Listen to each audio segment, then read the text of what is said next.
One, two, three. May buntag. Kasi mag-translate. Wala. Magbisaya ako eh. Brother Arnold, magbisaya ako. Wait, di makaintindi, di makasabot ang mga Tagalog.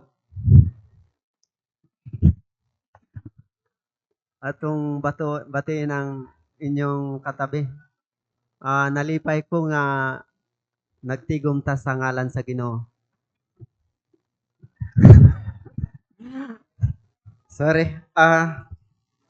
Walang mag-translate eh. Sige. Batiin natin ang ating katabi. Happy Lord's Day po. Masaya ako nakita ka. Walang translator. Okay, so first time since pulpit namin na pinakamalayong na-assignan ko. Cavite Church. Walking distance lang, nalilit pa. Mahirap pala yung sobrang lapit, malilate. Yung malayo, Mindanao, Palawan, Bicol, or hindi ako nalilate. Kasi doon ako natutulog sa church. Okay. So, ready na po ang inyong mga puso. Okay. And then yung Bible. Sino yung walang Bible? Okay, so sikapin po ang halaga sa ating buhay, buhay. Saan ilagay? Ay Biblia. Hindi cellphone. Biblia. Okay. Okay, so tama po ba? Biblia? Mahalaga? Cellphone? Mahalaga? Mahalaga. Pero mas mahalaga ang Biblia. Okay? Wala namang Bible. Kung walang Diyos, walang Bible. Kung walang Bible, walang kaligtasan. Okay? So, kung wala ding Bible, walang pamumuhay Kristiyano. Ay mahalaga ang Bible. Intindihan po. Pastor, may Bible naman ako, kaso lang, hindi ko nabasa. Ayun lang. Basahin po natin. Okay? So, palit-ulit, in-encourage ni Pastor Johan Dre, yung mga Kristiyano ay magbasa po talaga ng Biblia. Dahil sa nasa kahirapan, sumpa, na apektado po tayo sa mga nangyayari sa paligid. Kung walang pangako ng Diyos sa puso natin, takot na. Okay, so manalangin po tayo. Mag-isa po tayo sa panalangin. Tayo lahat, yumuko. Dakilang Diyos, salamat po Panginoon. Kami Panginoon ay narito sa iyong dakilang pangalan. Sa pamagitan po ng buhay na pag-asa na kami mga nanahan sa langit. Naghihintay po kami sa aming Panginoon na malapit nang dumating. Ang mga tanda po ay nakita na po namin na siyang saksi ng pagdating ng Panginoong Hesukristo. Mahalaga po ang bawat araw ng aming natitirang buhay na magawa po namin ang kalooban ng Diyos. Tatayo po kami sa harap ng Diyos at magsulit ayon sa aming mga gawa. Salamat Panginoon sa pagkakataon na nakapagtipon pa rin kami upang magamit ng Panginoon sa kanyang gawaing pagliligtas. Kaya salamat Panginoon sa habag at biyaya ninyo na tinanggap po namin, na kami ay pinili po ninyo mula doon sa kapahamakan sa pamagitan ng inyong dugo. Kami ay nagiging mga anak ng Diyos. At bilang mga anak ng Diyos, dapat mamuhay kami bilang mga anak ng Diyos. Salamat Panginoon muli ang pagkakataon na nakasama ko muli ang Cavite Church sa fellowship sa inyong salita. At buksan mo po ang puso ng bawat isa na makapasok ang salita ng Diyos sa puso po namin upang magawa po namin ito at hindi kami magkasala na nakikinig lang po kami at hindi namin ginagawa. At kami umasa lamang sa tulong ng Banal na Espiritu at pagpapaunawa sa inyong salita. Tulungan mo din po ako, Panginoon, na bilang instrumento lamang ng inyong salita para kami lumago sa pananampalataya at magawa ang pinapagawa ng Diyos sa amin na malapit nang matapos. Salamat, Panginoon. Sa iyo po namin pinagkatiwala lahat ng ito sa pangalan po ng Panginoong Hesus na aming tagapagligtas. Amen. Okay, so nag-alala ako baka may nagsawa na sa mukha ko dito. Kasi kapitbahay lang tayo, lagi nakikita.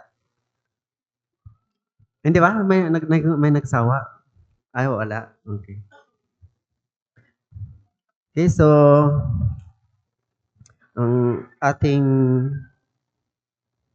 aklat na bubuksan po. Isang verse lang po kinuha ko, pero para madali tayong matapos. Gusto natin madaling matapos.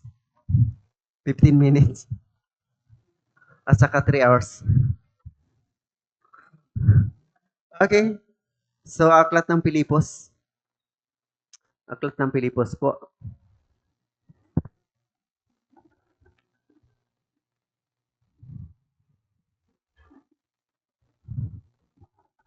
Aklat ng Pilipos chapter 4, verse 5. So, isa lang po para madaling matapos. Tapos, baka mamaya may magreklamo. Sabi mo, Pastor, isa lang para madaling matapos. Ang tagal mo dyan. Okay, nakita na po. Pilipos, aklat ng Pilipos, chapter 4, verse 5. Nakita na po? Okay, sabay-sabay po tayong babasa. 3, 2, 1. Malaman nawa ng lahat ng mga tao ang inyong kinahunan, ang Panginoon ay malapit na. Okay. So, malaman nawa ng lahat ng mga tao ang inyong kahinahunan, ang Panginoon ay malapit na. Okay, so itong Pilipos Church ay ang background po nito. Paano nagkaroon ng Pilipos Church? Nasang kamay? Sino nakakalam? Bakit? Paano na itatag ang Pilipos Church? Sino makahula? Bigyan ko ng cellphone. Cellphone, Brother Edwin. Huwag yung akin, gamitin ko pa. Paano po nagkaroon ng Pilipos Church? Okay, dahil sa isang sister na naligtas. Sino siya? Sa Gawa chapter 16. Sino po siya? Sister Lydia. Okay. Parang hindi ko alam kung nakalimutan ninyo or hindi nabasa. Okay. So, si Sister Lydia. Tama po ba? Okay. Nung second journey ni Apostol Pablo doon sa Macedonia. So, ang pinaka-province po ay Macedonia. And then ang probinsya ay municipal, yung Pilipos Church. Pilipos. Okay. So, first journey kasi, ang balak ni Pablo ay sa Asia pa din. Babalik. So, unang journey, unang paglalakbay ni Pablo sa pamangangaral ay ang sa Asia, yung Turkey, ganun po. Then yung mga Episo, Rusas, so magkatabi po yung, kung makita po ninyo yung mapa ng 7 churches of Apocalypse chapter 2 to 3, yan po ay sa Asia. Probinsya po yan na magkatabi-tabi. Okay? Parang Trisi Martires, Indang, Naik, ganun po. Tansa. Yung ganun po yung scenario doon. Pero, ikalawang journey ay nais ni Pablo na doon pa din. Pero sinabi ng Diyos, hindi siya pinayagan ng Panginoon. Kundi, sa panaginip, may humingi sa kanya ng tulong sa malayong lugar. Yung lugar ng Macedonia. Okay? Then, sa Pilipos. So, sumunod si Pablo sa kanyang pangitain na naniniwala na ito ay utos ng Diyos. Kaya 'di ba? Kung dito lang tayo paikot-ikot ng evangelism. Asa wala po, hindi ito mapuno. Kailangan po yung mga lugar na hindi pa natin naabot, kahit malayo, kaya inaabot po natin. Okay? Pag may contact, go tayo. Okay, tama po ba? So, ganun po.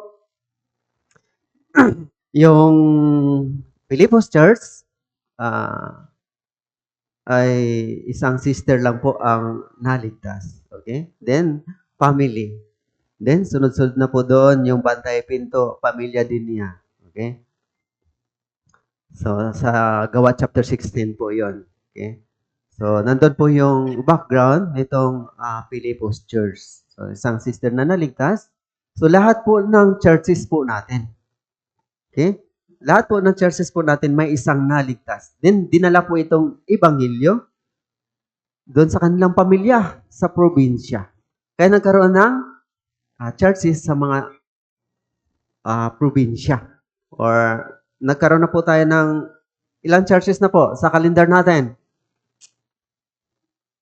Ha?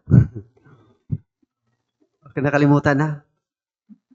Yung church na talaga, kasama po yung, hindi kasama yung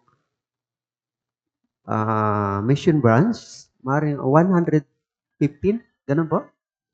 Tama po ba? Baka nakahula ako o hindi. So, ganun po kadami. So, isa pong naligtas and then umuwi po sa probinsya. And then, dala ang ebanghelyo kaya nagkaroon po ng church doon. Okay? May isa din pong naligtas sa Cavite.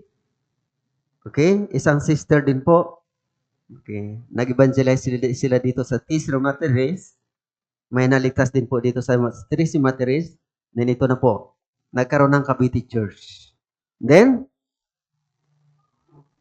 nagligtas ng ang Panginoon ng mga bayan-bayan na. Okay? Ganun po ang ginawa ang Filipos Church, Macedonia Church, and then Corinthian Church, ganun po. So, ganun po. Tansa Church, Imus Church, Tagaytay Church, or Kailaway Church, ano pa? Lapidario Church. Langkaan Church. O, di ba? Then, nag-mission po yung Cavite Church, sa Kalawan Church. Ayan, tayo po yan. Catanduanes Church. So, marami na pong church doon sa Catanduanes. No?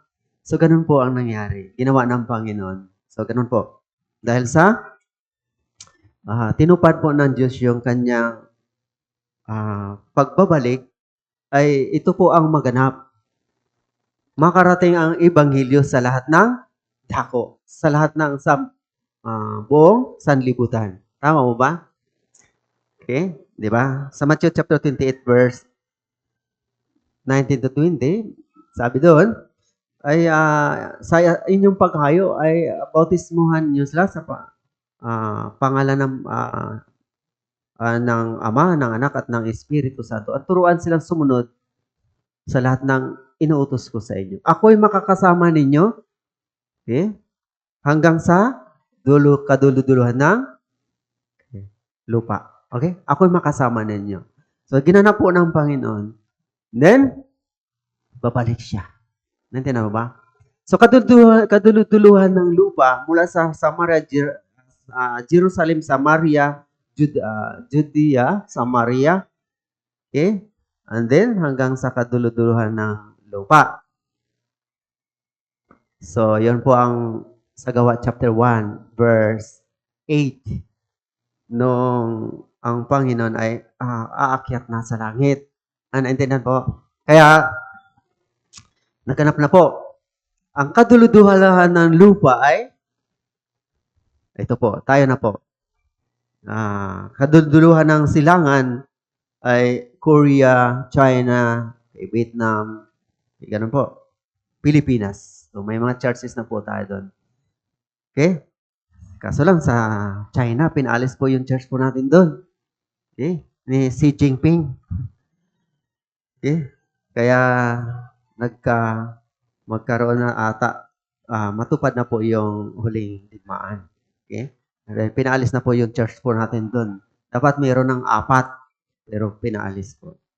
So, maaaring mahirap po ang lokal na naligtas doon dahil sa mahigpit po si Jinping sa pangaral na yun.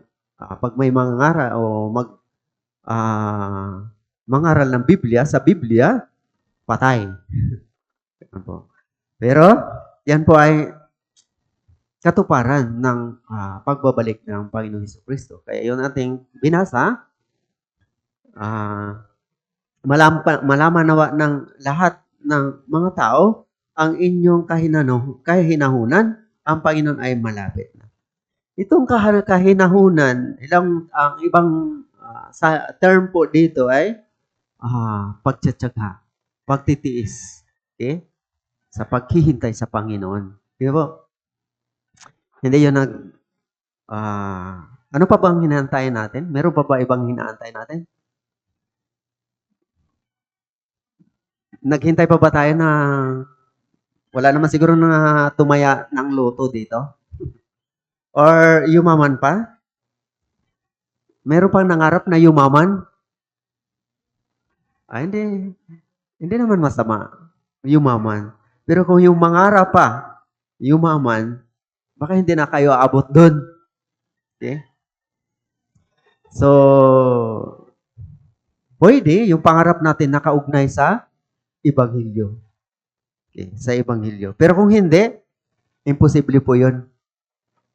Imposible po yun. Okay? Dahil sa ating paligid ay hindi na po ito normal. Papasok na po tayo sa pintuan ng tinatawag ng Great Tribulation. Naintindihan po?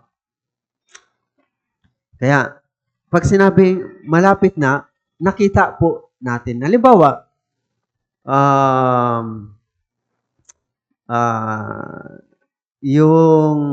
yung bus, yung kamag-anak natin, galing sa Maynila, din sunduin natin. Ano pong gagawin natin? Chat, di ba? Saan ka na? Gabi na. Saan ka na? Dito na. Sa Imos na. Din maya, saan ka na? Sa Kuan na. Sa Dasma na. Di ba? Malapit na. Din ready na tayo sa mundo. Okay. Halimbawa, sa Osorio. Pupunta ka na doon sa kanto. Saan ka na? Sa Piris, sa Manggahan na. Malapit na. Tama? Then, ready na. Ganun po ang senaryo dito. Alam na alam natin. Alam na alam po ba natin? Nalaman po ninyo? Malapit na ang Panginoon? Talaga? Paano? Paano po? Okay. Yung sign. Yung mga tanda. Kitang-kita po natin yan.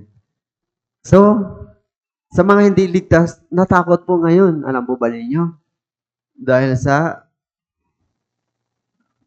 hindi lang nung una, yung digmaan, Ukraine, Russia, tapos yung Iran, Israel, hindi pa nakialam ang US. Din ngayon, ano na? Okay? Din Lebanon, Yemen, ganun po. Palestine. Pero ngayon, ano na? Middle East na. Okay? Nakikihalo na sila. Then, ang nakakasaklap dito, pinaparalyze ng Iran yung buong mundo. Binumba nila yung mga istaka ng mga langis.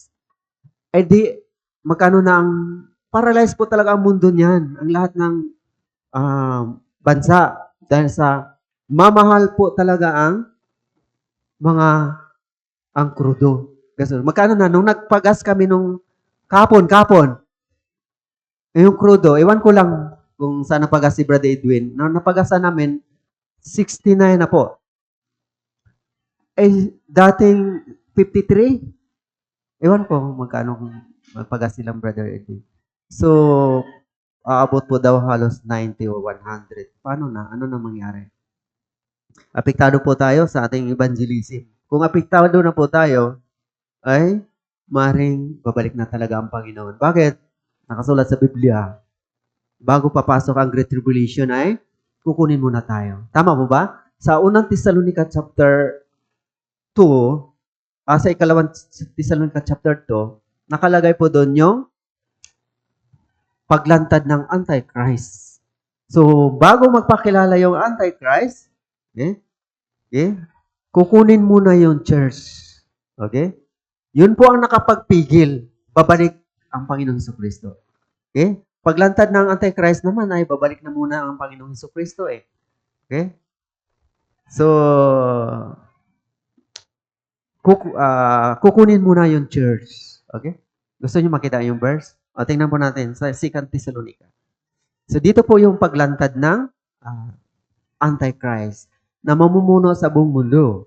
One world government. Pag-iisahin po niya yung buong mundo. Okay?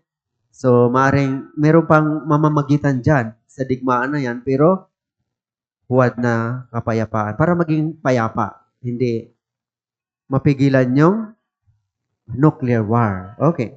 2 Thessalonica. Chapter 2. Tingnan po ninyo ha. Okay. Verse 7. Hanggang 8. Okay? Sapagkat ang hiwaga, verse 7, unang Thessalonica chapter 1, ikalawang Thessalonica chapter 1. Okay? Nakuha na po. Verse 7, sapagkat ang hiwaga ng kasamaan ay gumagawa na. Okay. Tanging siya na sa ngayon ay pumipigil niya niyon ang gagawa ng gayon hanggang sa siya ay maalis. At kung magkagayon, mahahayag ang taong makasalanan na siyang pupuksain ng Panginoong Hesus sa pamagitan ng hininga ng kanyang bibig at lilipulin sa pamagitan ng kahayag ng kanyang pagdating. Okay? Ang pagdating ng taong makasalanan ay ayon sa paggawa ni Satanas na may buong kapangyarihan at mga tanda at mga paglilinlang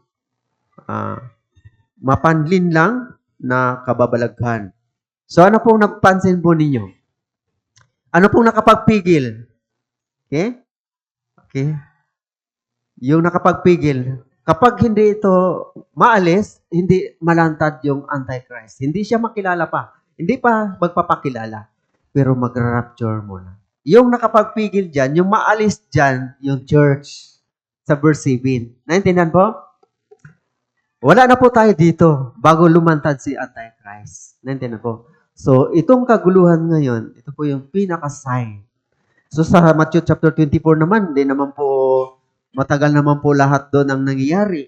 Diba? Mga digmaan, mga lindol, mga relihiyon, mga ibang Kristo, okay, paglamig ng pag-ibig. Okay? So, and then yung magandang balita ay makarating sa lahat ng bansa ay darating ang wakas. So, matagal na po yung familiar po tayo doon. Tama po ba? Paulit-ulit tayong nakinig ng Bible seminar. Yan po ang mga tanda sa session 3 na topic. Pero, okay, itong church ay hiwaga, okay, na kapag maalis na ito, saka malantad yung Antichrist. Pero si Antichrist ay gagawa ng huwad na kapayapaan. Okay? Huwad na kapayapaan. Nakasulat yan sa Apocalypse chapter 16 na magkaroon muna ng gagawa siya ng kasunduan sa lahat ng mga bansa na alam nila at ng mga bansa na kapag gamitin po nila yung nuclear, walang talo, walang manalo. Tama ba? Lahat patay. Kaya, merong lalabas dyan na makipagkasundo. Gusto pa nating mabuhay. Magkakasundo muna tayo. Okay? Para sa ating mga anak, para sa bayan, para sa ating mga bansa. Okay? Pag mangyari yan, okay? Sabi ni bago namatay, ni Ramos noong 2015, na interview niya kay Jessica Soho, ay sabi niya lahat ng bansa ay nakapirma na, kumpleto ng pirma nila. Okay? Ng one world government. Nandiyan po, one world order. Pero bakit hindi naganap? Dahil may nakapagpigil pa. Yung church, tayo, ma-rapture muna tayo. Ang tanong, kasama ka ba? Yan ang tanong doon. Makasama kaya? Ako? Pastor, grabe naman yung tanong na yan. Sigurado naman din ako eh. So, alam po ba ninyo ang katotohanan talaga, no? So, dito po ako nagsimula. Okay? Then, naging pastor po ako. Na-assign po ako ng Bicol. Okay, na-assign po ako ng Bicol. So, 4 years, pagbalik ko dito, hindi ko kilala ang mga tao na. Kunti na lang ang natira na kasama ko dati. Kunti na lang. Then, marami ng tao, hindi ko kilala. Hindi rin nila ako kilala. Kaya, bakit po? Yung dati kong mga kasamahan, wala na. So, meron po kaming change pulpit. Noon,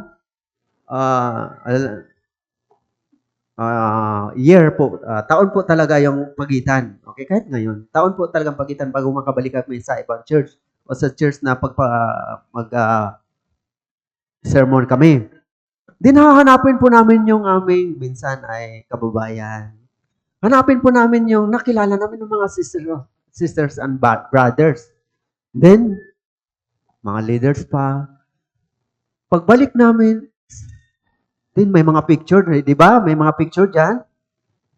Sana itong ganito, sister. Sana itong ganito. Si brother at si sister, saan na? Hahanapin namin yun. And then, ang sagot, wala na. Na-rapture na. Naiwan tayo? Hindi. Ni-rapture ni Satanas. Bumalik doon sa mundo. Bumalik sila sa mundo. Umalis sila sa church. Okay? Ganun po. Kaya ganun po, ako po siguro pinakamarami na assignan na church. Okay? So ako po siguro, pinakamarami na assignan na church. Okay? Kasi, una, si Pastor GC, nag-resign po kasi siya, pangalawa ako. Then, maraming church na napuntahan ko. Mula ang Degaligo, Tagkawayan, and then Dasma, then Amos, kay Central Church, naging assistant pastor ako kay Pastor Park, Tanawan, and then Lapidario. Okay, ganun po. Ito po yung aking natuklasan. Okay, aware po, maring aware kayo dito. Nung unang pagpalit ko sa Lapidario, so yung mga picture, sana itong mga kapatiran na to, wala na po. So, panibago, may dumating. And sa loob ng 3 years, magti 3 years na po ako dyan. Then yung dumating ay mawala din. 1 month, 1 year, nawawala din. Pero ang ganda ng testimony nila. Ang ganda po. Naligtas ako sa dugo ni Jesus Christ, year 2023, or December, February, March, or summer retreat. Ganun po, nagpabautismo pa sila. Then parang masaya din sila. Parang masabi mo, ouch, ligtas talaga ang brother na ito. Kaya tinatawag na natin ang brothers and sisters. Pero, nawala sila. Nawala po sila. Kaya ito po ang tanong ko sa inyo. Makasama kaya ako pagbabalik na si Jesus Christ? Kasi sinabi ng Biblia, may maiwan, may kukunin. May dalawang nagtatrabaho sa bukid. May isa ay kukunin, ang isa ay iiwan. May dalawang nagtatrabaho sa gilingan. Ang isang kukunin, ang isa ay iiwan. May dalawang nagkahiga sa isang higaan. Ang isa ay kukunin, ang isa ay iiwan. Sino ito? Ibig sabihin, may maiwan, mayroong kunin. Nantinan po. Sino itong kukunin? Sino itong iiwan? Kaya, Si Pablo, ang conclusion niya sa Corinthian Church, bakit itong Corinthian Church ganito? Meron naman silang propesya, malaking pananampalataya. Okay. Then, bakit nag-away-away sila? Parang malaki ang pananampalataya nila, pero sa kanilang panlabas, sa kanilang pamumuhay ay hindi makita. Nag-away-away sila, nagkabahagi, nagkabarangay-barangayan. Alam mo ba ninyo, yung Philippus Church, yung pinaka-worst na si Pablo laging lumuha sa church na to dahil sa kanilang parang maraming problema. Kaya nagbigay po si Pablo ng disiplina doon na si isang brother na at ang church ay nanahimik lang na isang brother na kahit mga hintil or mga hindi ligtas ay hindi nagawa yon yung immoralidad. Okay? Kaya sinabi niya, ibigay ang taong iyan para ikawawasak kay Satanas upang ikawawasak ng kanyang katawan at ang kanyang espiritu ay maligtas sa araw ng Panginoon. 1 Corinthians chapter 5 verse 5. Kaya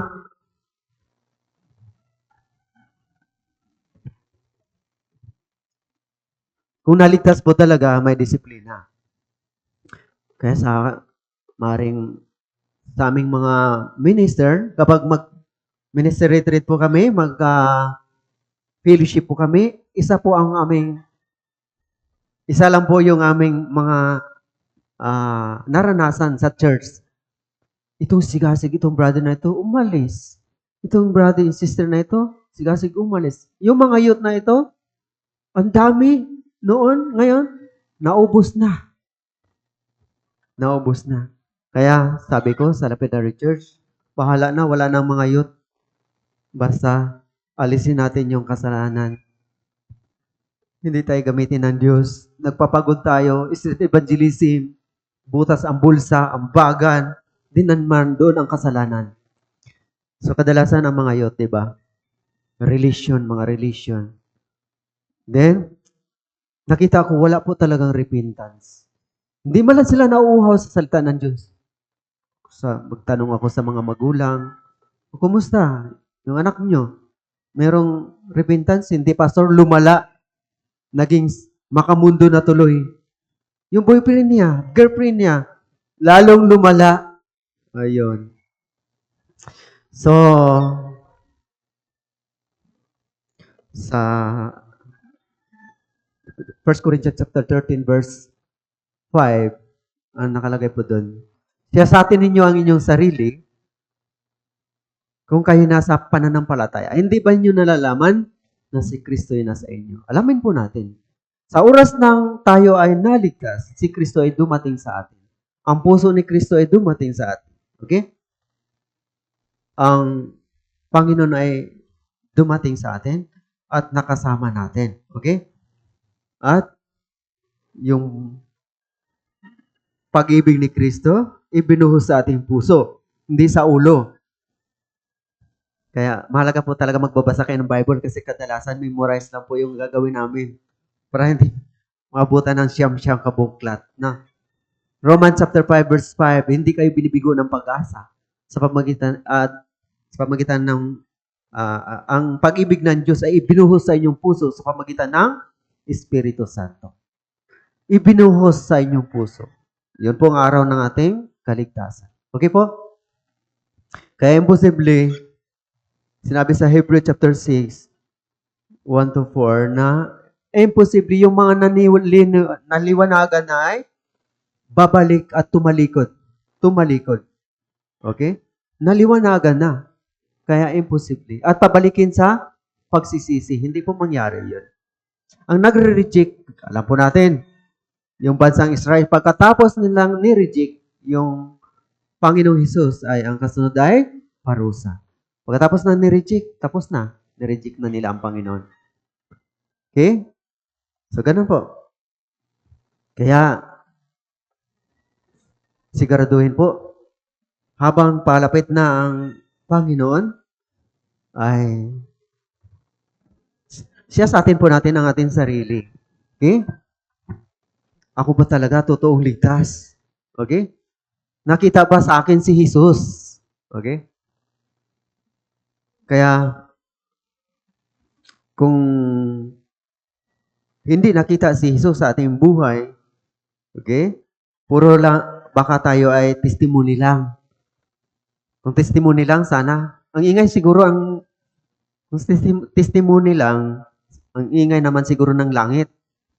Puro testimony na lang, bibig na lang ang ma-rapture. Hindi na po. So, yung testimony ang totoong testimony ay yung buhay natin. Ang nakita sa ating buhay ay si Jesus Christ. Naintindihan po? Ang Panginoong Hesukristo. Okay? Kaya sinabi ni Pablo, okay? Kayo'y gaya sa akin, gaya po kay Kristo. Sinabi naman ni Pablo doon sa Philippians chapter 2. Tingnan po ninyo. Okay? Sa Philippians chapter 2, verse 5.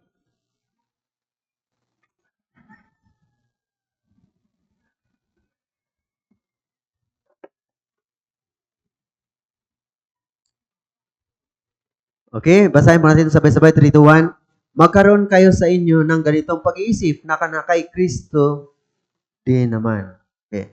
Sa susunod na verse na ito, siya ay nagpakababa, hinubaran yung kanyang sarili at kinuhang anyo ng alipin. Yung alipin bilang tao at sumunod hanggang kamatayan para maligtas po tayo. Okay? So, yung pagdating ng Panginoong Hesukristo, doon sa Matthew chapter 24, ay sinabi ni Jesus Christ sa mga alagad. Then, pagkatapos niya sinabi niya yung mga tanda lahat, yung Israel din ang pinakaurasan ng Biblia, na matipon sila muli. Then, 1948, natipon na sila. So, 75 years. 75 years ang nakalipas.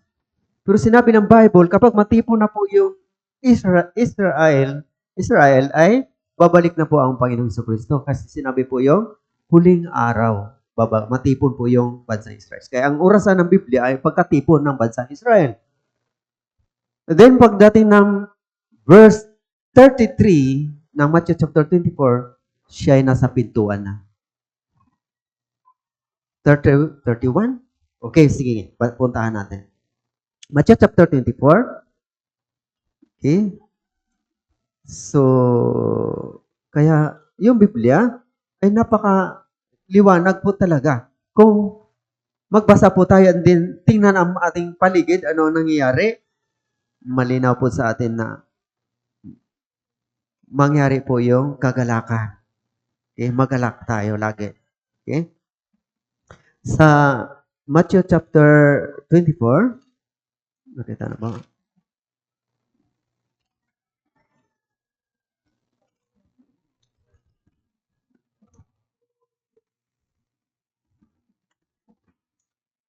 Okay.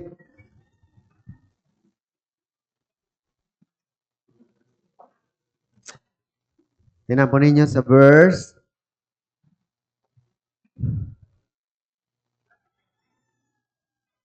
Okay. 33 nga.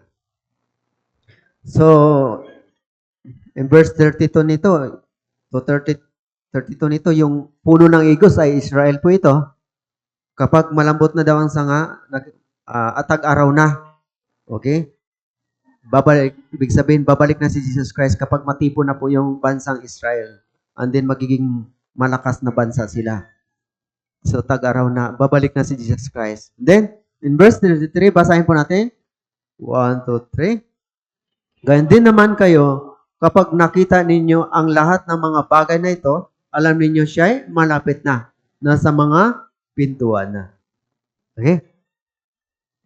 So, kung sa Biblia naman, Old Testament at saka New Testament, alam mo ba ninyo? So, yung malapit na ang araw ng Panginoon, napakaraming verses. Okay? Napakaraming verses at mga propeta na nagpapahayag ng pagbabalik ng Panginoong Hesukristo. Okay? Zacarias, Joel, Prophet Joel, si Panyas, okay? Na ang pagbabalik ng Panginoong Hesukristo. Isaias, ganun po. So, paulit-ulit sinasabi, araw ng Panginoon. Okay. Siya ay malapit na. Okay, ganun po. Paulit-ulit sinasabi. Pero isinulat po ito nila 1,900 years na natapos po itong Biblia. Kasi ang huling sumulat ng Apokalipsis is si Apostol Juan. Tama? 1,900 years. Hindi po sila sumulat ng hindi nila inasahan. Kundi nakatuon po yung puso nila doon sa kanilang sinulat dahil hindi kailanman nagkamali ang Panginoon. Tama? Kaya, hindi nangyari sa kanila, namatay sila sa pag-asa. Pero,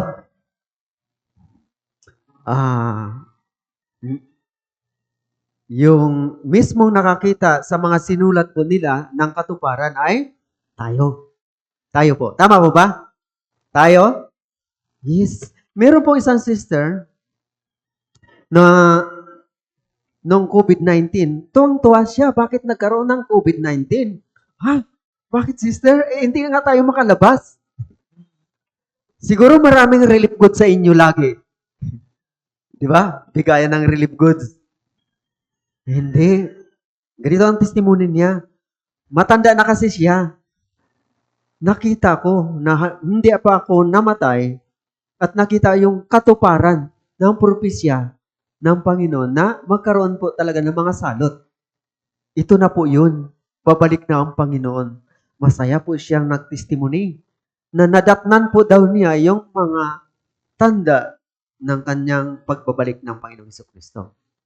Isa ang mga virus, COVID-19, na tanda ng kanyang pagbabalik. Magkaroon ng mga salot. Virus.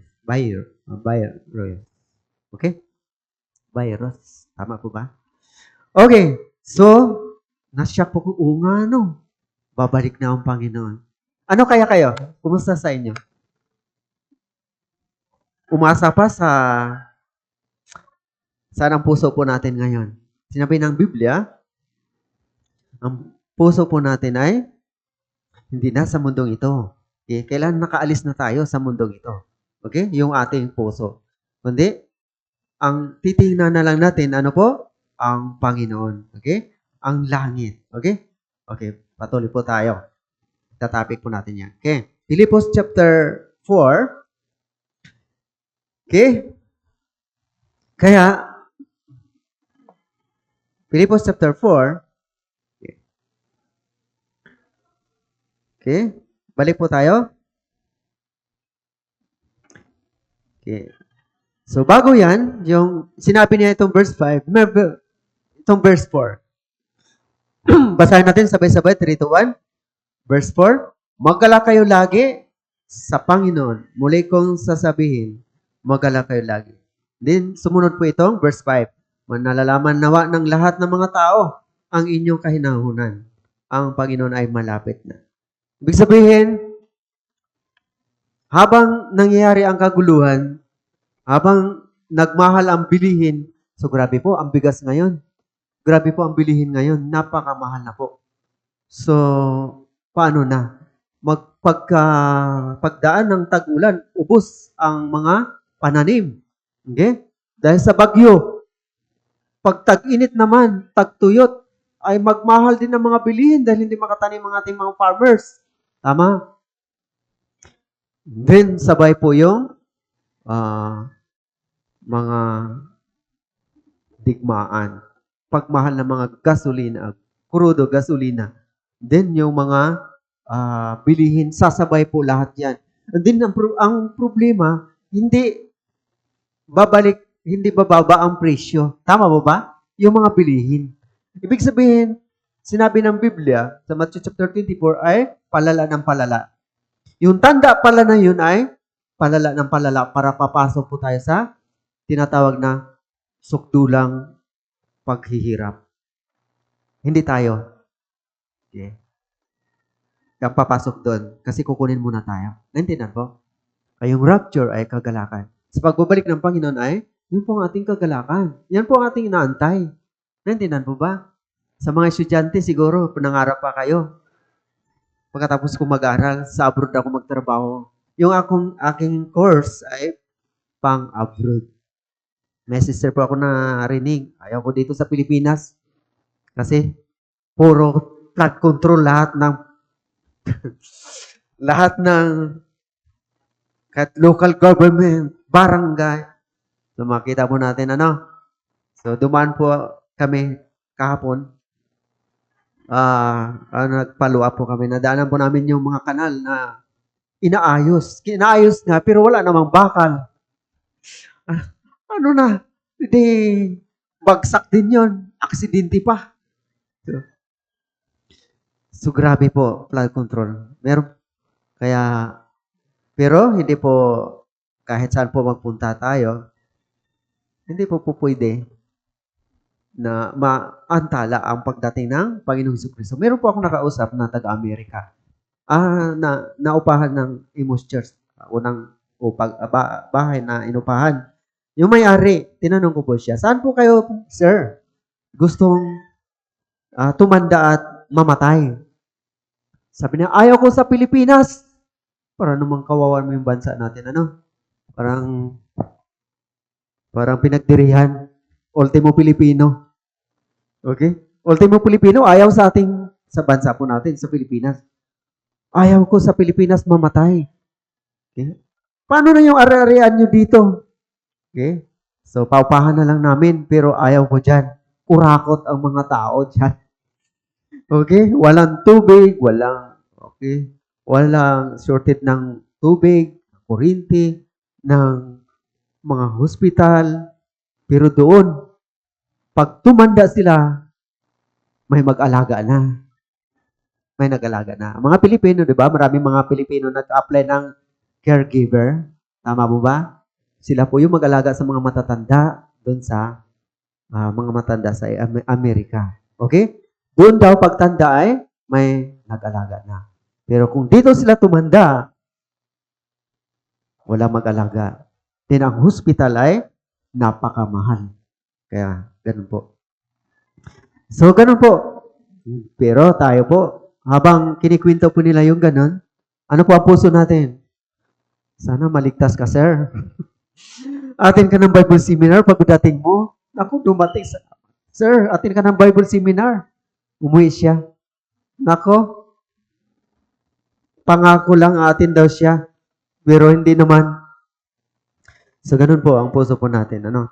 Habang palapit na po ang Panginoong Hesus, ay meron po tayong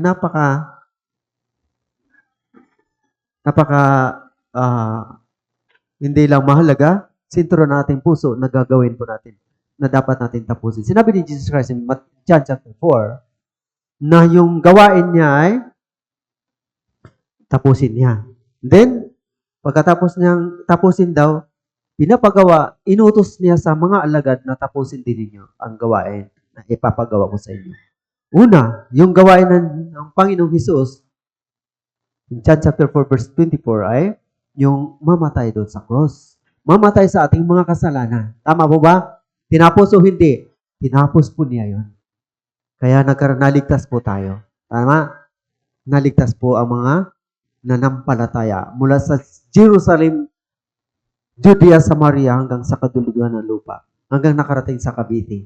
Cheers. Kayo po ba lahat na nakaupo dyan ay ligtas? Ilang percent? Parang hindi lahat eh. Hindi ko lahat narinig eh. Alam po ba ninyo? Nagulat po ako. Matagal po na namin nakasama itong mga sisters and brothers na ito. Then nawala sila. And then binisita ko.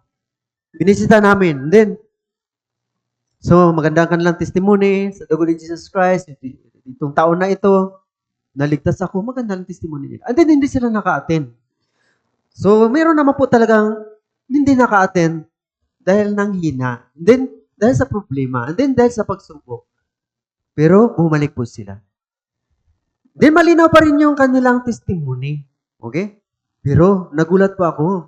Nung pagbisita ko po, isa po ang tanong ko lang, sister, brother, ilang percent ang salvation mo ngayon?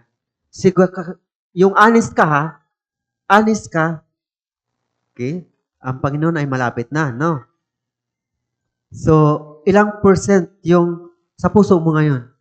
Hindi ka nakati ng church, hindi ka matagal na, and hindi ka nakabasa ng Bible. Yung isa may sumagot, 70%. Ha? 70%. Yung isa na sumagot, 30%. Yung isa talaga, sabi niya, wala ng percent, pastor. Sabi ko, paano nangyari yun? Paano na yung itong mga kapatiran ko na nagtitipon ngayon? Yun po ang na-realize ko po.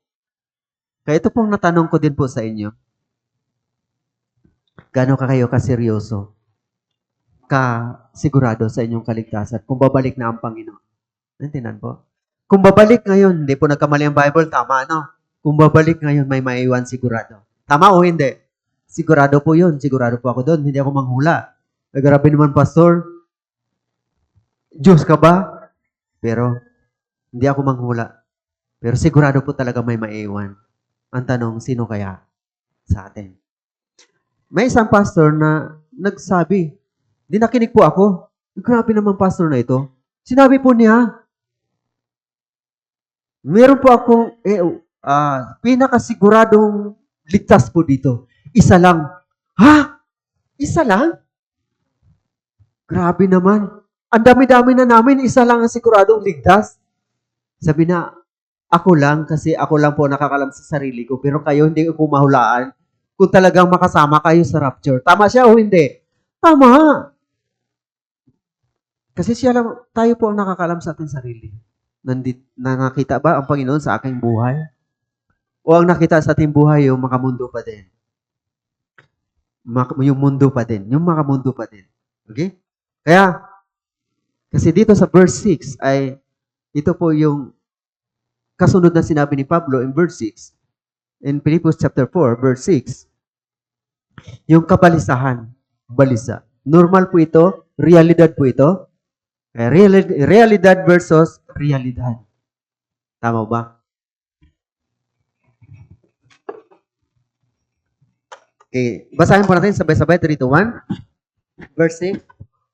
Huwag kayong mabalisa sa anumang bagay, kundi sa lahat ng mga bagay, sa pamamagitan ng panalangin at pagsamo na may pagpapasalamat ay ipaalam ninyo ang inyong mga kahilingan sa Diyos.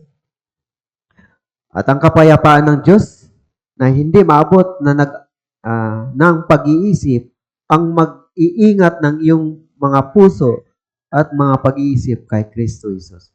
Ito po yung problema, yung balisa. Kabalisahan. So, doon sa Matthew chapter 13, nakalagay po doon yung 4 na puso na taniman ng nahasika ng binhi. Ang binhi na yun ay yung pong ikinaligtas po natin. Yung gospel, yung ebanghelyo. Okay? Hindi po yung buong Biblia, kundi yung dugo ni Jesus Christ na tubos, nagpatawad, nagbura, takip, nagpawi ng lahat nating mga kasalanan magpakailanman. Pero, di ba, sa daan, tinuka ng ibon, wala na. Hindi nabuhay. Sa batuhan, nabuhay kunti pero walang ugat, na arawan, patay. Then, sa ikalawa, ano po? Ikatlo, ang nakalagay po doon, nahulog sa tinikan. Ang kabalisahan ng mundo ito ay sumasakal sa kanila. Kabalisahan. Malaking, yun po ang problema. Kaya sinabi po dito in verse 4, kaya hindi sila naligtas na yung kabalisahan ang sumakal sa kanila. Ano po ang kayamanan ng mundo na yon? Okay. Doon, ang nakalagay, dahil sa daya ng kayamanan ng mundo, ng sanlibutan. Dito sa verse 6, okay, huwag kayong mabalisa. Sinutos po yung huwag kayong mabalisa. Bakit po? So, kung meron po tayong pagtitiwala at umasa sa Panginoon, ay paano ka magbabalisa? Tama ba ba? Bakit ka magbabalisa? Yung mga bata, mga anak natin, meron ba nakita nating, yung mga maliliit, yung mga 1 years old, 2 years old, makita ba natin kabalisahan nila? Wala. Saya lang sila, nag-enjoy lang sila, naglalaro, ganun, nag-enjoy sila. Wala silang kabalisahan. Tama po ba? Dahil umasa sila sa magulang. Tama? Meron silang inasahan, magulang, na nagpo-provide sa kanila lahat ng pangailangan nila. Tama po ba? Kaya, hingi, hingi, hingi. Then, yung magulang naman, higit sa kanilang hinihingi, binibigay. Dahil ang magulang ang nakakalam. Ganun po ang Diyos. Nandiyan po ba? Kaya, yung mabalisa ka, may kabalisahan sa ating puso, isisik po yung inyong pananampalataya. Ibig sabihin, wala ka palang Diyos. Kung mabalisa ka, ibig sabihin, wala kang provider, wala kang Diyos. Okay? Paano ka magalak? Paano ka magkaroon ng kapayapaan? Sinabi ni Jesus Christ in John chapter 14, 17 verse 14. Okay? Ang kapayapaan, hindi kapayapaan ng sanlibutan ibibigay ko sa inyo, kundi yung aking kapayapaan. Paano mangyari yun? Yung umaasa ka sa Panginoon. Okay, naintindihan po ba? Tingnan po natin. Sa John sa Juan. Okay? May mga tanda kasi yung aking kuwan.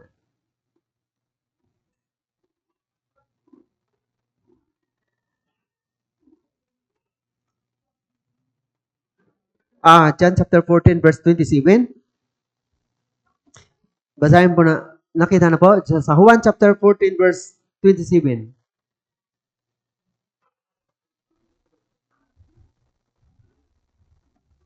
Nakita na po? Basahin natin sabay-sabay. Kapayapaan ang iniwan ko sa inyo. Ang aking kapayapaan ay ibinigay ko sa inyo, hindi kaya ng ibinibigay ng sanlibutan ng ang ibinibigay ko sa inyo. Huwag mabagabag ang inyong puso o matakot man. Ito po yung iniwan ng Panginoon. Pagkatapos nating naligtas, ito po yung nangyari sa ating puso, kapayapaan. Then, paano tayo magbabalisa? Okay? Na meron po tayong Diyos, Panginoon natin. Minsan inisip ng, okay ha, ito'y katotohanan. Minsan inisip natin, ang Diyos ang layo sa atin. Parang ang layo sa atin. Tama? Minsan naman, talagang hindi umasa talaga sa Diyos. Meron namang umasa sa Diyos, pero ang layo sa isip nila. Malayo ba ang Diyos? O kasama natin? Kasama natin. Ako'y makakasama niyo hanggang sa kaduluduluhan ng lupa. In 1 Corinthians chapter 3, 6 verse 19, hindi ba niyo nalalaman ang inyong katawan ay templo ng Diyos? Okay? Kaya luluhatin ninyo ng inyong katawan ang Diyos dahil kayo binili sa malaking halaga. Okay? So, nananahan ang Panginoon sa ating puso.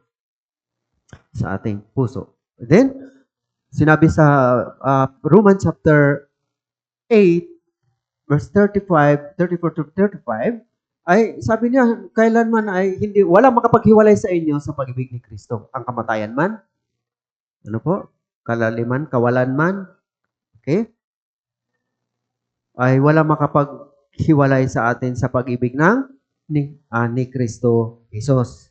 Okay, nakalagay po doon. So, take note nyo na lang po yun. Okay?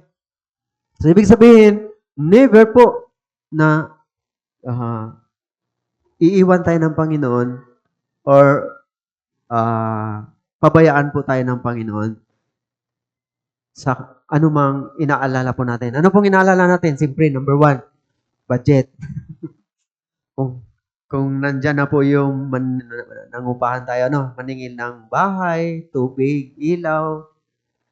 Okay? So, stress na. Then, bawon pa sa mga anak. Balisa na.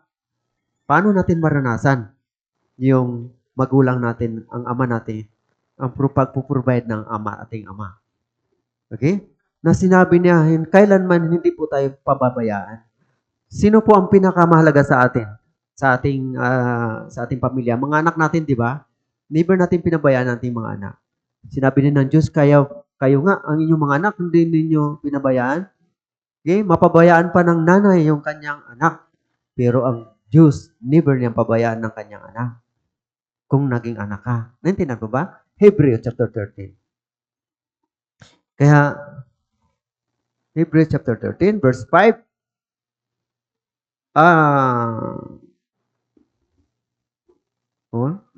Okay. Verse 5. Hebrews chapter 13, verse 5.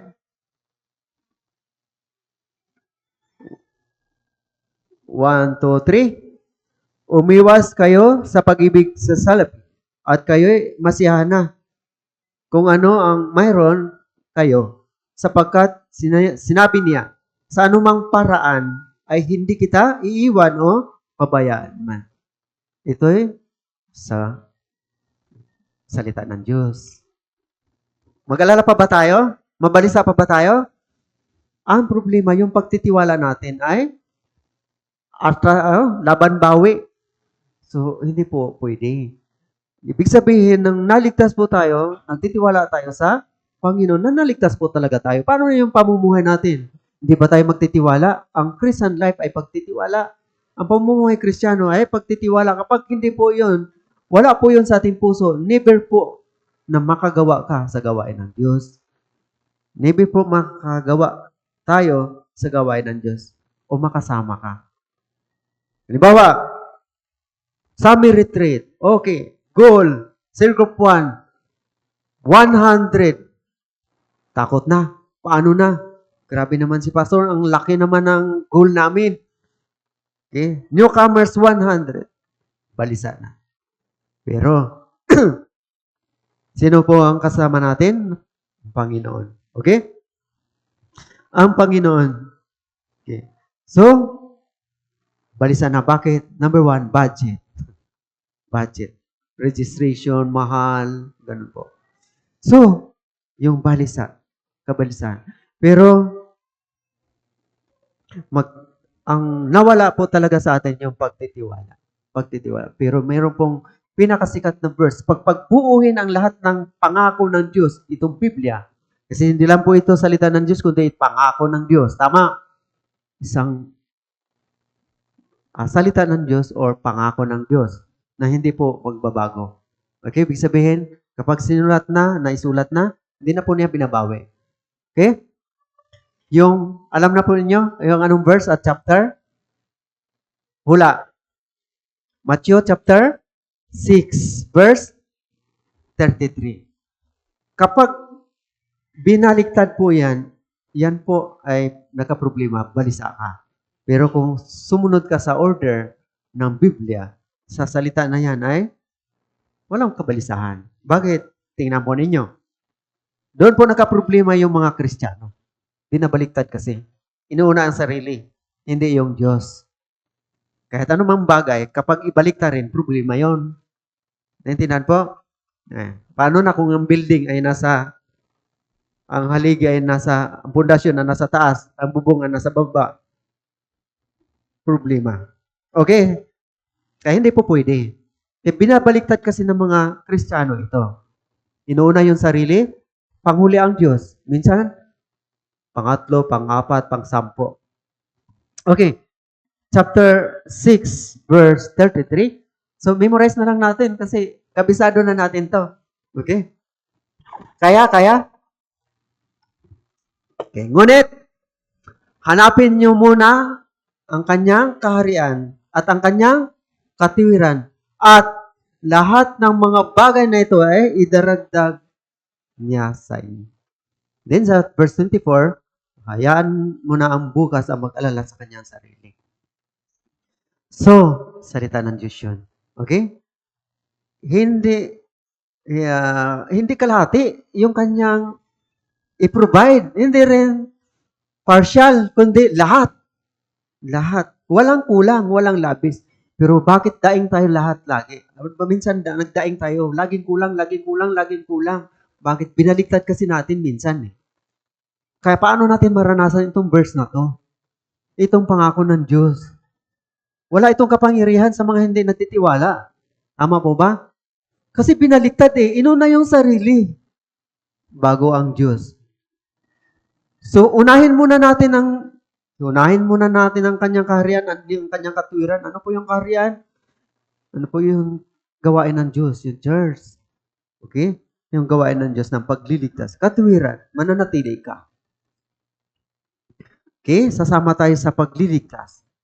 Huwag natin pabayaan po yung mga kapatiran. Minsan, mabigat na po talaga ang sermon sa akin, sa Lapidary Church. Pag mag-announce yung cell group leader, evangelism, kunti lang ang sumama. Okay? Street evangelism, cell group Bible seminar, kunti lang sumama. Hindi lahat. Bakit? Busy. Pasensya na sister, brother, busy ako, may lakad ako ngayon. So, sino ang inuuna? Panginoon o sarili nila? Sarili nila.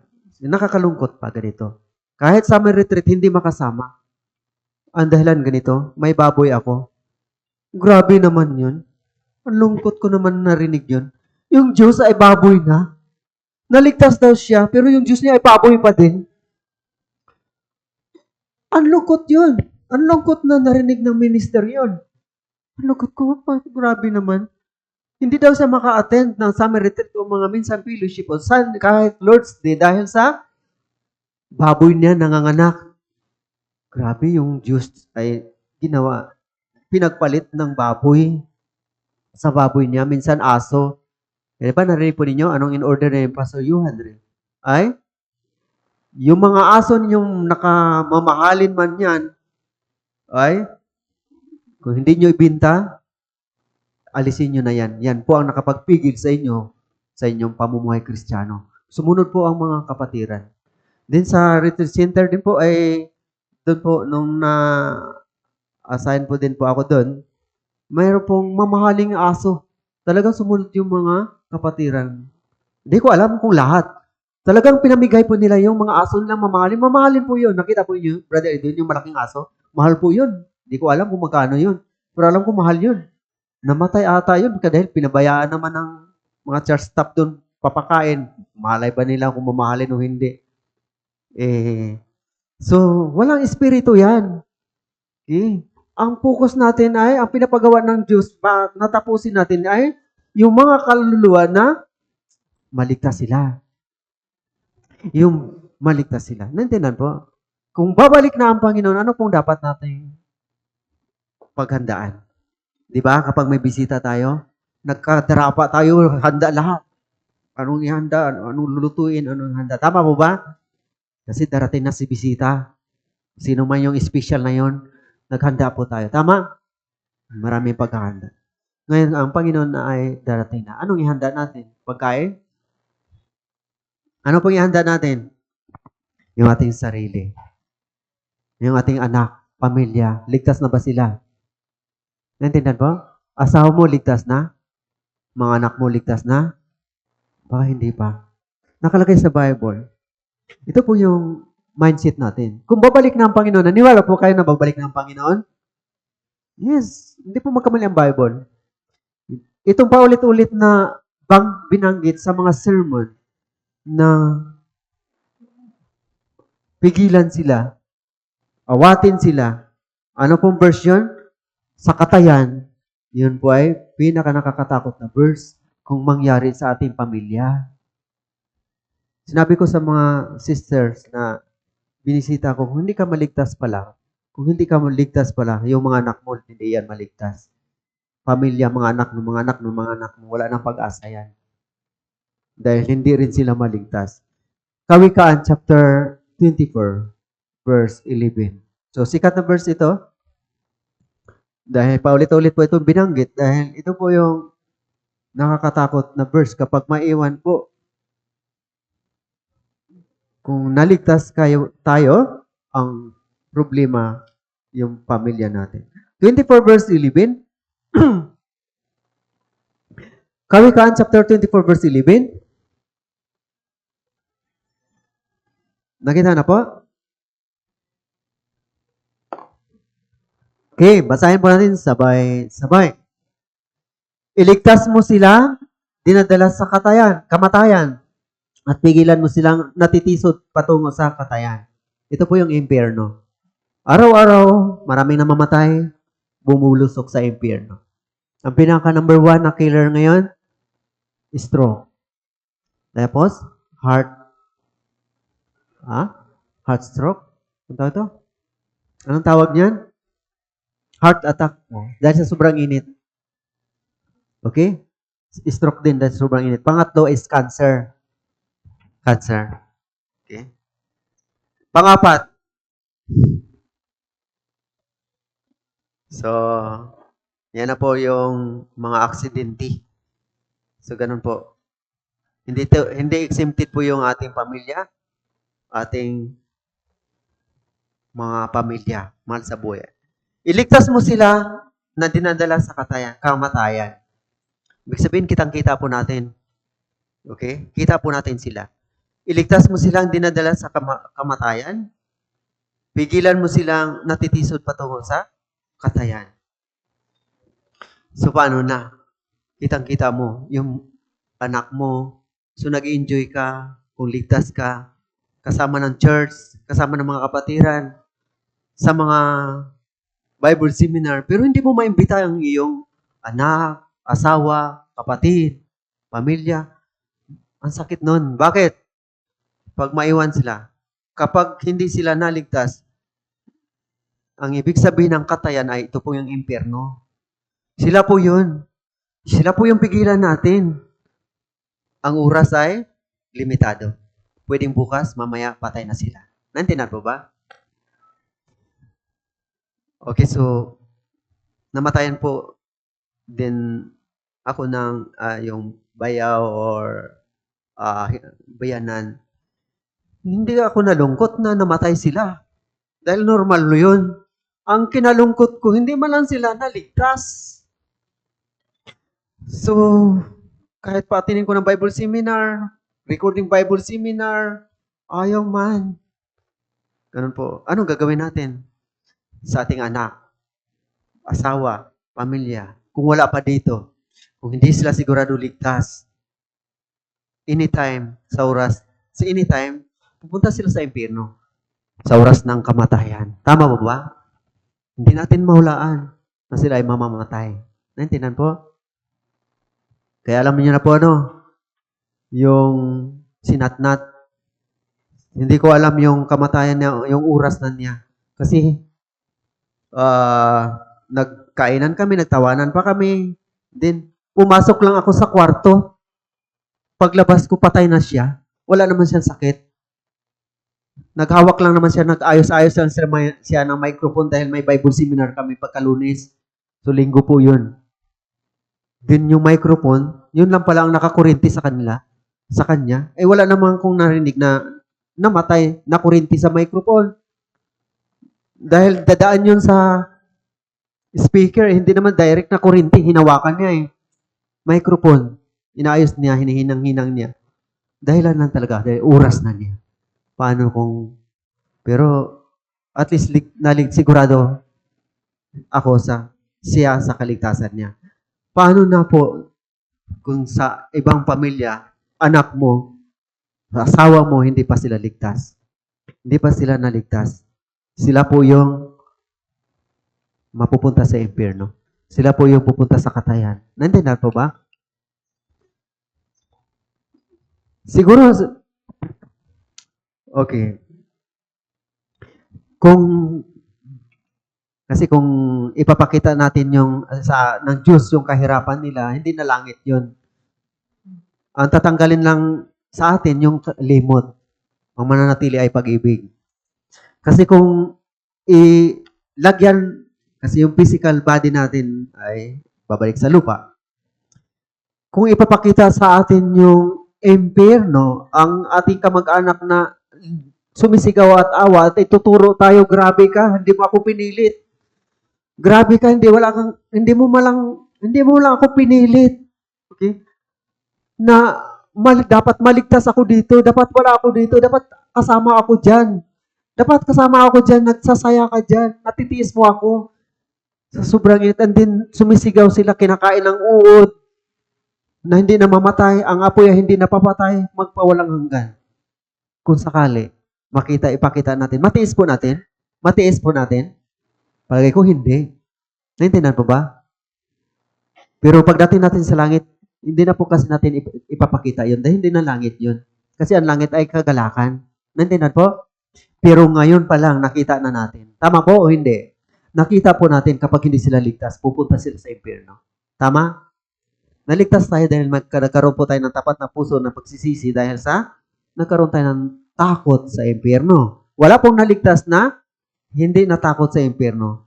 Naintindihan po? Hindi po mangyari po yun dahil hindi po sila makarating sa tapat na puso na pagsisisi. So, takot sa impyerno. Yung isang brother po,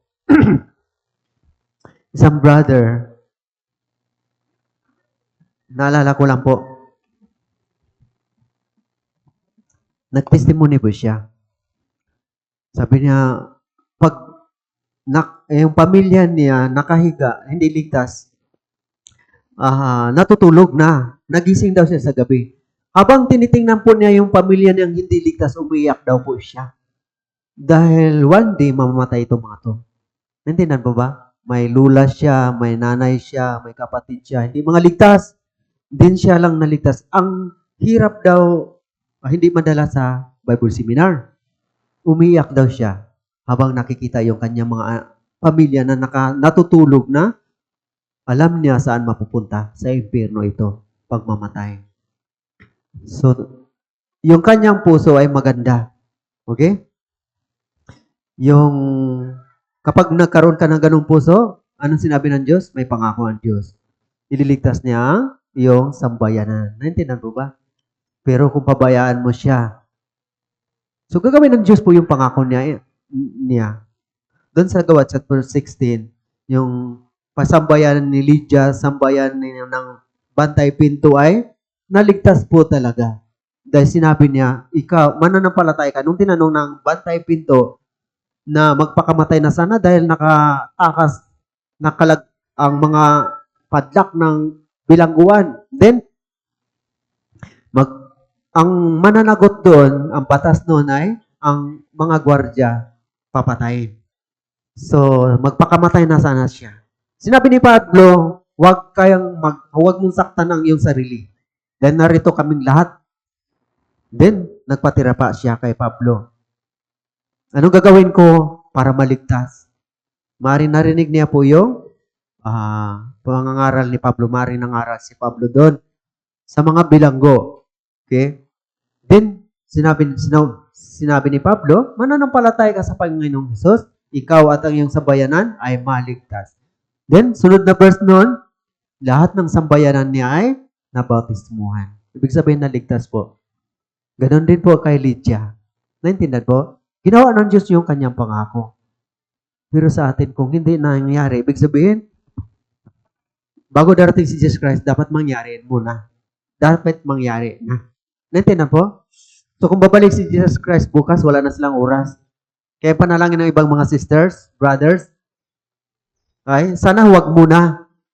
Sana huwag muna kasi hindi paligtas ang aking nanay, aking anak, ang aking asawa. Sana huwag muna. Sana nga, huwag muna. Tinakda ng Diyos yung oras. Naintindihan po? Na hindi natin alam.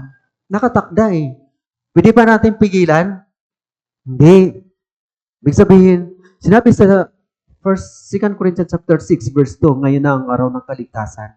Ngayon hindi bukas. So, bawat Bible seminar, napakahalaga sa atin. Bawat Bible seminar, yun lang po ang chance nila. Naintindihan po ba? Sir group man yan, live, Grand Bible seminar man yan, summer retreat, lalo na ngayon summer retreat. Pagkakataon na po, ito. Naintindihan po ba?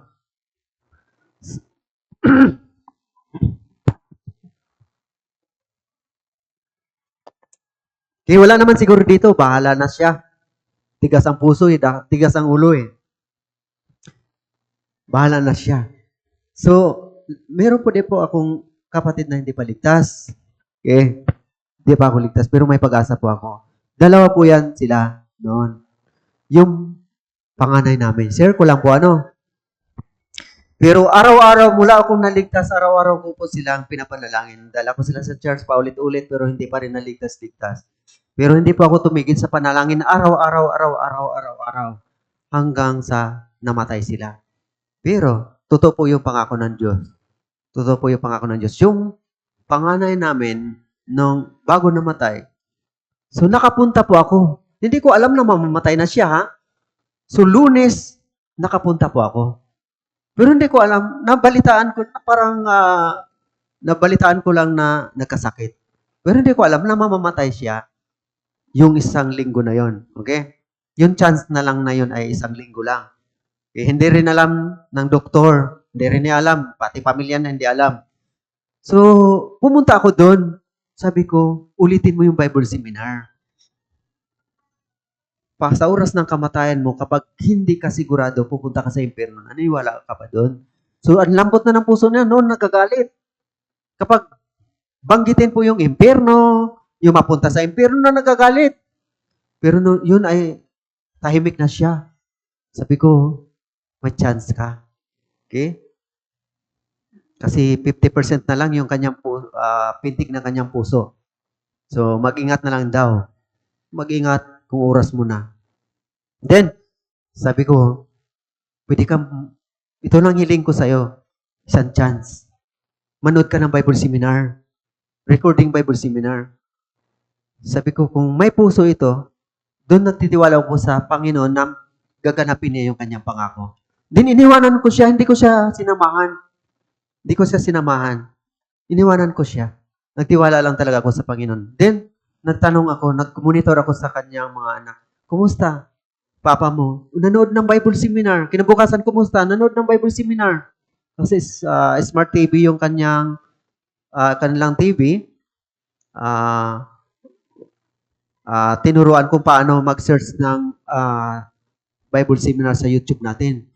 Then, Sabado, kumusta? Nanood ng Bible seminar.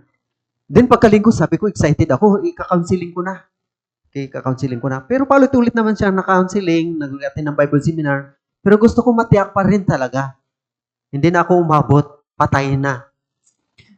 So, hindi ko masabi na 100% na makita ko siya sa langit. Pero yung pangako ng Diyos na iligtas niya sa bayanan ko, doon po ako nagtitiwala.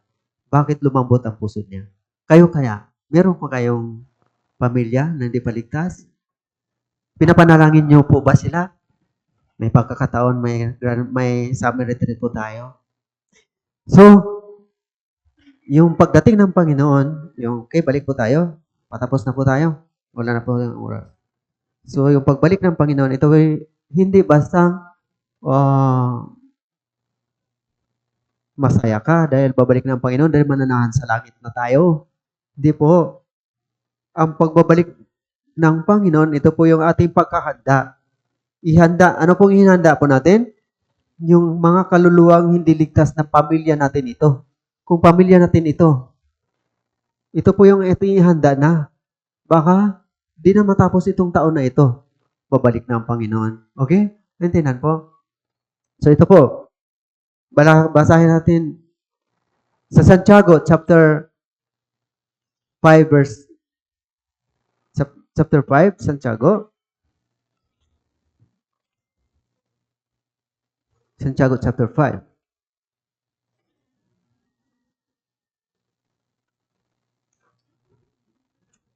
Okay? Verse and 8. Okay, basahin natin sabay-sabay Santiago chapter 5, verse 7 and 8. 1, 2, 3. Kaya maging matyaga kayo, mga kapatid, hanggang sa pagdating ng Panginoon. Hihintayin ng magsasaka ang mahalagang bunga ng lupa na siya nagtitiis para dito hanggang sa ito ay tumanggap ng una at huling ulan. Maging matyaga rin kayo, patatagin ninyo ang inyong mga puso sapagkat ang pagdating ng Panginoon ay malapit na. Tiyagaan natin sila. Okay? Matyaga. Okay? Yung pagtsatsaga, pagtitiis. Dahil ang Panginoon ay malapit na. tiyagaan po natin sila. Ano po yung pagtsatsaga? Sakripisyo po ito. Sakripisyo po ito. Gagawa po tayo ng sakripisyo sa ating mahal sa buhay. Naintindihan po? Kahit kayo po, kapag may mahal kayo sa buhay ngayon na binumba po yung saan, sa Saudi man o sa Qatar man o sa Dubai man, mag-alala po kayo, tama? Dahil binubumba ng Iran, tama? Yes, nag-alala po tayo. Pero nag-alala po ba tayo sa kaluluwa nila mapunta sa impyerno? Yan po. So, yan po ang iwan ko sa inyo na tanong. Okay? Itong tanong na ito. Number 1. Okay. Number 1. Okay. Ako ba talaga ay siguradong ligtas? Pangalawa, kung ako ay siguradong ligtas, sino naman ang ipanalangin kong maligtas? Okay? Sinong ililigtas? Okay? Sinong ililigtas? Pangatlo, papaano sila maligtas? Alam niyo na ang sagot nun. Tama? Okay. Alam na o hindi pa? Hindi pa rin? Okay. Kailangan ligtas muna ako. And then, pangalawa, sino ang maligtas? Okay. Then, pangatlo, paano sila maligtas? Sigurado alam niyo ang sagot. Okay. Kung hindi, tanong na kayo Brother Edwin. So, yan po ang kabuuan. Sige, tayo po yung manalangin. Dakilang Diyos, salamat po Panginoon. Alam po namin, O Diyos, ang Panginoon ay malapit na. Ito'y kitang-kita po namin. Saksi po kami sa mga tanda na sinabi po ninyo. Kailanman ay hindi nagsinungaling ang Biblia dahil naganap po sa aming panahon. Nakita ng aming mga mata, nasaksihan ng aming mga tainga. Kaya ang pagdating ng Panginoon ay ito po ay kung paano na hindi maantala ang mga bagay na naganap. Ang Panginoon din ay hindi din maantala sa kanyang pagbabalik. Alam po namin na tatayo po kami sa harap ng Panginoon sa kanyang pagbabalik. Sisingilin po niya sa amin, sana ang iyong anak, sana iyong asawa, sana iyong kapatid mo, sana iyong magulang mo, sana ang mga kaibigan mo. Bakit mo hindi mo sila sinabihan? Bakit hindi mo sila dinala sa Bible seminar? Wala sana sa amin, Panginoon, din na mawala na hindi naligtas. Dalangin ko, Panginoon, maging sa Cavite Church, hindi lang sa Lapidary Church, kundi lahat ng mga churches sa buong mundo, o sa Pilipinas, ay marami pong totoong ligtas. At pagpakumplito na ang mga ligtas na tinipon ng Panginoon sa kanyang dugo, ay babalik na ang Panginoon. Kaya salamat Panginoon sa iyong salita at magawa po namin ang malapit nang matapos na gawain po namin ang magligtas ng kaluluwa at babalik na ang Panginoon. Ito po aming dalangin sa pangalan po ng Panginoong Hesus, naming tagapagligtas. Amen.